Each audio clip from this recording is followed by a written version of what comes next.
Sa mga gamers, Prisoka Gaming here at ngayon po nagbabalik na naman tayo dito sa Minecraft at nandito na naman tayo sa Prisocraft Season 4 at ito po ay Episode 9.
So, ayan po guys. So, kung makikita nyo, natapos na natin yung ating arena.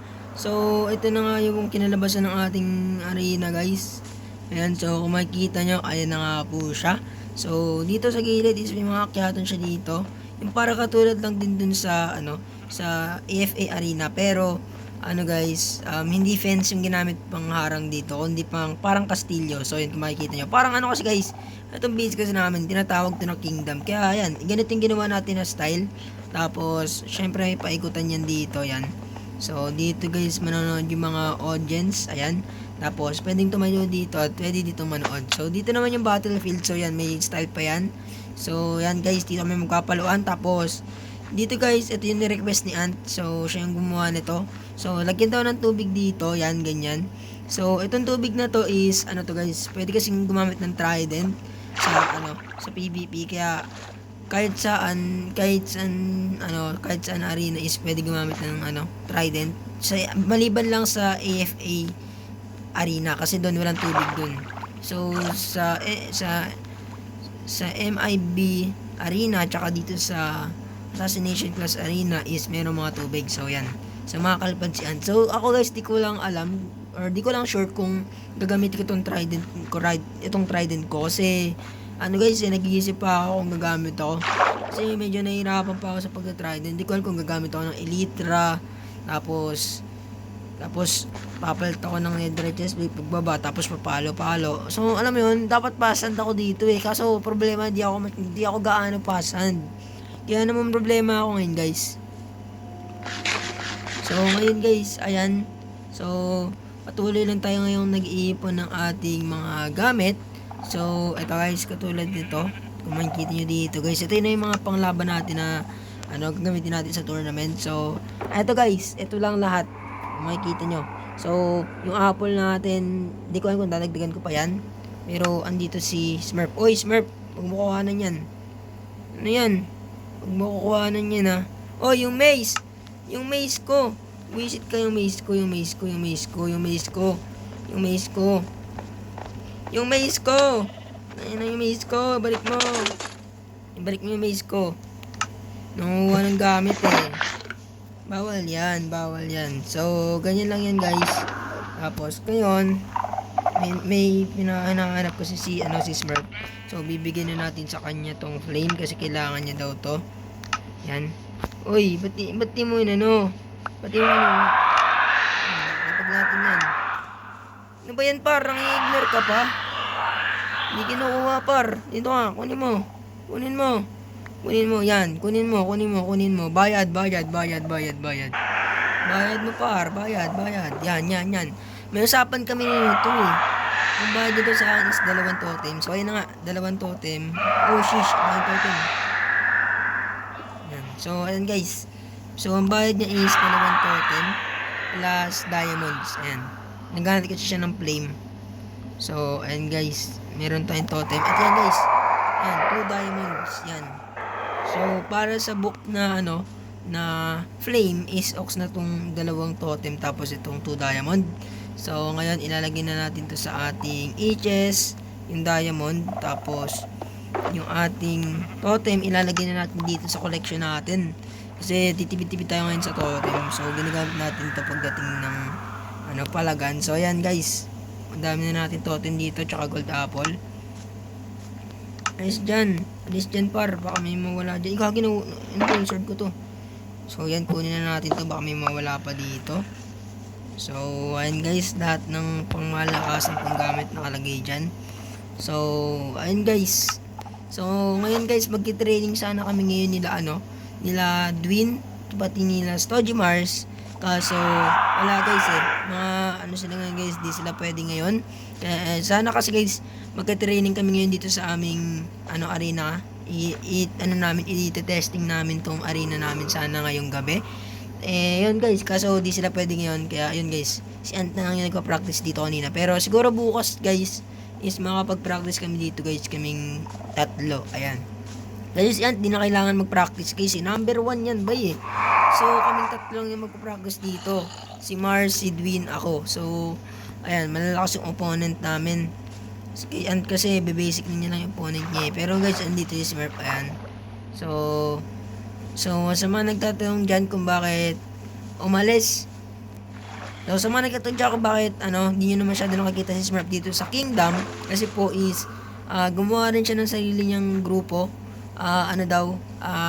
Pinangalanan niya yung Men in Black, so or MIB kasi guys, sila daw yung dalawang partner na mga spy ng assassination class. So partner daw sila ni Dwim. So silang dalawa lang ni Dwim yung member doon sa MIB. And dito sa amin sa assassination class ang napunta is si Dwin, si Mars at si Ant, tapos ako. So, ayan, kung makikita nyo yung bahay ni Dwin, ayan. Tapos, ito yung barn ko. So, dito, ito yung build ni Ant. Tapos, ito yung build ni Stojimars. Tapos, ito yung kay Dwin. So, ako pa rin pinakamarami may build dito. Kasi, ang mga build ko dito is, ayan, kung makikita nyo. Yan, so, meron tayo. Una natin ginawa is, meron tayo ditong barn. Tapos, sunod, smelter area. Tapos, sunod doon, meron tayo watchtower na bahay natin. At ito guys, meron na rin tayong storage room. So, ayun guys, marami pa naman tayong balak dito, no? So, abangan nyo yan. So, ngayon guys, hindi lang naman itong ating arena ang gagawin natin ngayong araw. Kasi gagawin din natin ngayon ang ating archery area kung saan doon tayo magpa-practice ng pagpapana. Ayan, kasi ako, katulad ko, wala akong tutok sa pagpapana, kailangan ko yan. So, ayan guys, kakailanganin din nila yan guys. So, nag-iisip pa ako saan ko ilalagay. Kasi itong gitna namin dito is arena, bahay ni Ant or area ni Antong nandito. Tapos, dito naman is si kay Mars. Pati daw to kay Mars daw tong gilid. Kasi lalagyan niya doon ng farm dyan.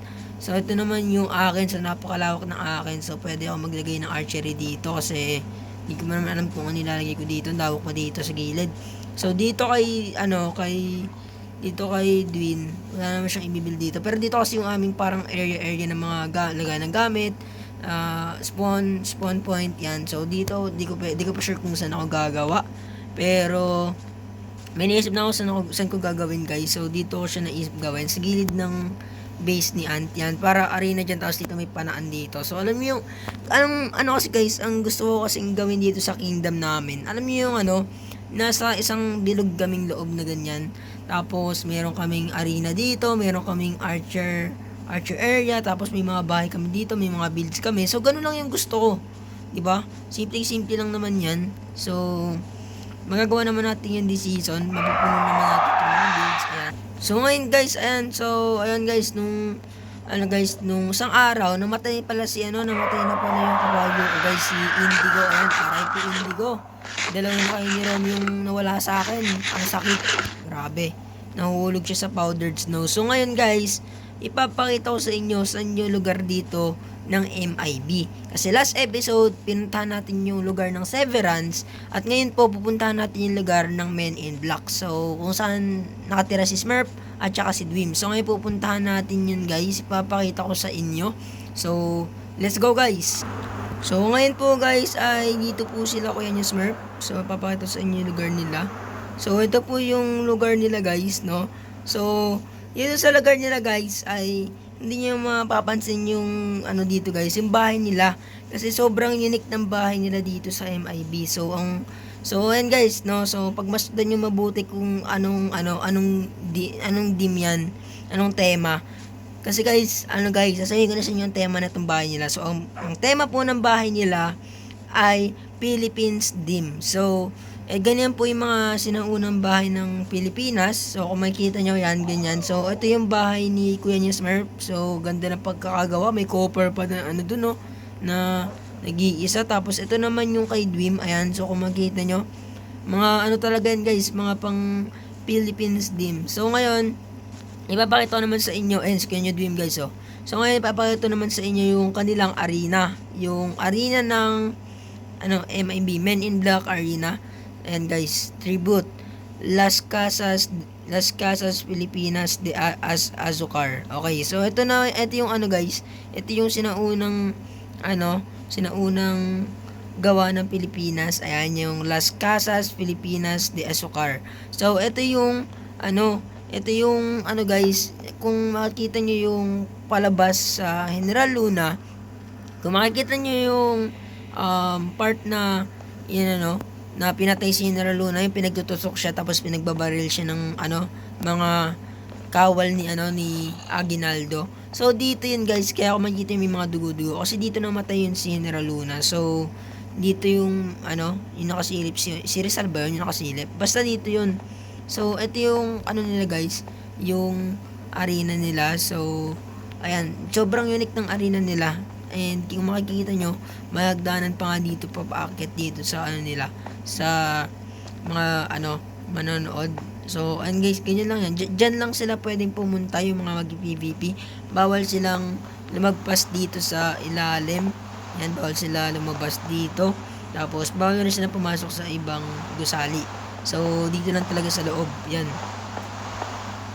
So ayan guys, kung nakikita nyo, sobrang ganda. Tapos dito may enchanting table sila dito. Ayun nga, grabe nga to.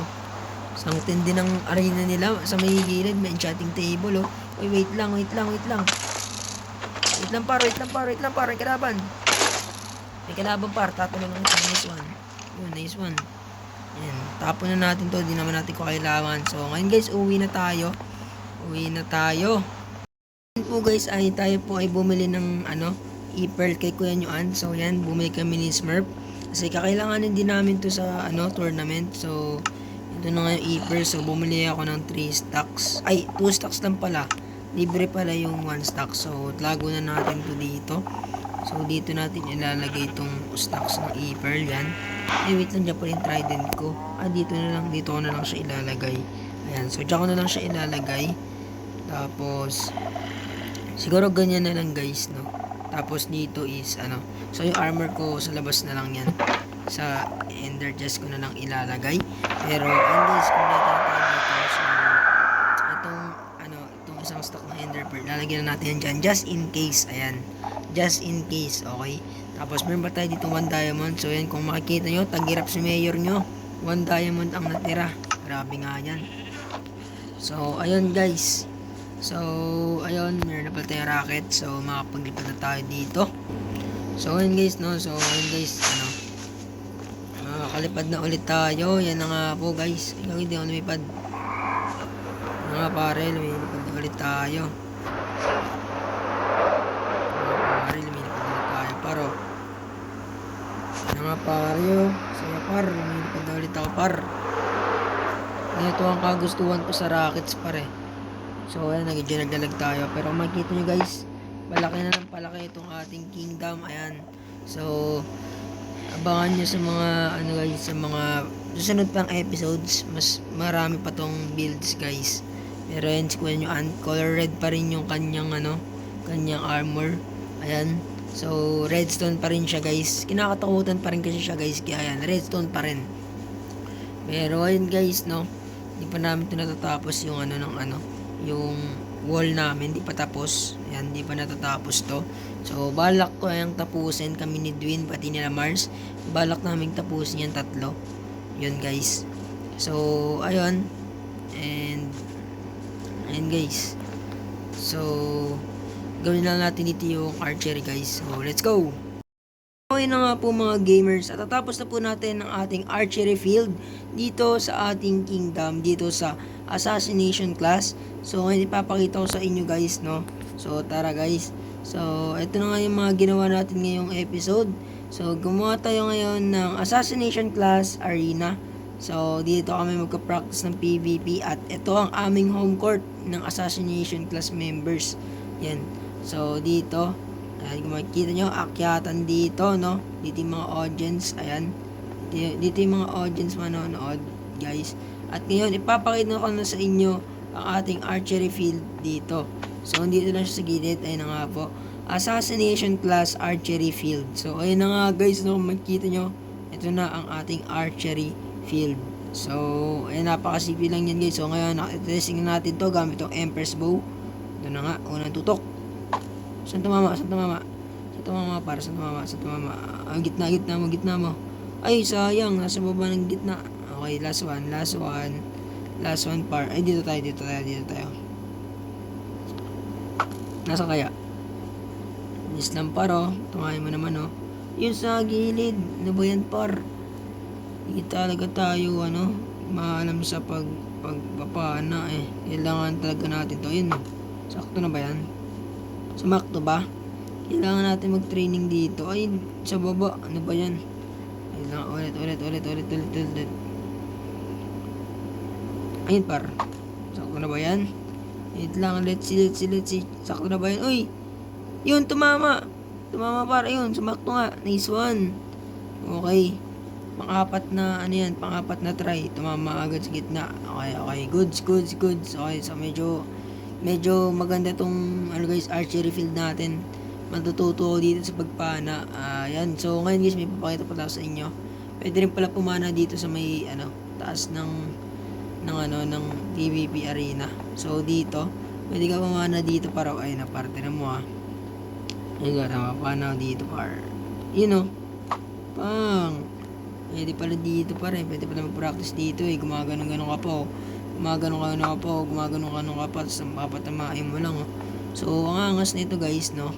So dito yung PvP arena, tapos dito sa likod or sa gilid yung archery field. So ayan guys, sana magustuhan ng mga members natin dito sa assassination class. And ayun, magkita-kita tayo sa next episode So ayun guys, abangan nyo dahil next episode ay mag-i-start na po ang ating tournament. At sa next episode ay yung ating day 1. So sa next episode po guys ay abangan nyo dahil sa next episode ay day 1 na po ng tournament, no? So di na magkakaalaman kung sino ang mga makakapasok sa winners bracket. Yan, may losers bracket, winners bracket pala kami. Kaya abangan yan guys sa next episode.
Kita niyo po mga gamers is pinataasan na po namin dito ni Kenyo Ant yung aming wall dito. Tapos dito po ay meron na rin po kami dito automatic na gate. Ayan guys.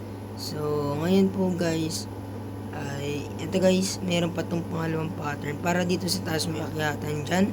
So may bala kami dyan. So ito yung ating arena. Tapos ito yung ating archery kung makikita nyo. So pinataas na namin ito lahat. Tsaka yan. So makikita nyo ang tataas na yan guys. Pati dito sa may kabila ganun din. Matataas na din dito. Yan. So kung makikita nyo wala na talaga makapasok na mobs. Kaya ayan. Inalibutan na namin ng mga torch tong aming kingdom. So ito guys. So ito yung ating arena. Ayan. So ganda dito maglaban. Grabe. So, ayun guys, dito ko ginagawa yung mga combo ko, ayan. So, ipapakita ko na sa inyo yung mga ginagawa kong combo sa guys, sa tournament. So, ayun lang guys. So, yun lang po siguro para sa araw na ito mga gamers. So, please like, share, comment, and subscribe. And pakiclick na rin po ng notification bell para lagi po yung updated sa ating mga videos. So, ayun lang mga gamers, hanggang sa muli. Paalam!